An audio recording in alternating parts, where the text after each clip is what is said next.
Power સપ્લાયમાં જ વાંધો હતો, પણ કસ્ટમરને એમ કે હાલશે, વાંધો નહીં આવે. તો કસ્ટમર લઈને આવ્યો મારી આગળ CPU કે ભાઈ આમાં જોવું તો કાંઈક ને કાંઈક પ્રોબ્લેમ થાય રાખે, ક્યારેક મૂકી દઈએ, ક્યારેક ચાલુ થાય ને એવું બધું.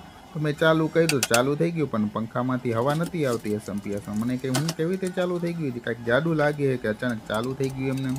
પછી મને ડાઉટ ગયું કે આના SMPSનો પંખો જ પડી ગયો, બળી ગયો લાગે છે. એટલે આપણે પછી ફટાફટ ચેક કર્યું, પણ અંદર શું કે 30 મિનિટ લગાવીને ચેક કર્યું તો એ કાંઈ ભેગું નહોતું થતું. મને કે જામ થઈ ગયું. તો પંખો તો એકદમ નોર્મલ જ હતો. ઓપન કર્યું તો અંદર પંખો બધું પડતો, પણ SMPSનો ફેન હતો એ જ ખરાબ થઈ ગયો હતો. અને પછી શાંતિ ચેક કર્યું કે બીજો કાંઈ વાંધો છે કે નહીં. એટલે અંદર ડિસમિસ નાખીને પાછું મેં કીધું જામ હોય ને તો આપણે કાઢીને થઈ જતું હોય તો વધારે હું કસ્ટમરને ખર્ચો ના કરાવો, કેમ કે અમુક વસ્તુ ફરજિયાત ચેન્જ કરવી જ પડે. પછી મેં કસ્ટમરને કીધું કે આમાં તમારે SMPS તો મારે ચેન્જ કરવો જ પડશે, પછી આગળની વિધિ બધી કરશે. એ કે કાંઈ વાંધો ને નાખી દો. તો આપણે પણ ઇન્સ્ટોલેશન કરી નાખ્યું, નવું SMPS લગાડી દીધું કસ્ટમરે કીધું એ પ્રમાણે.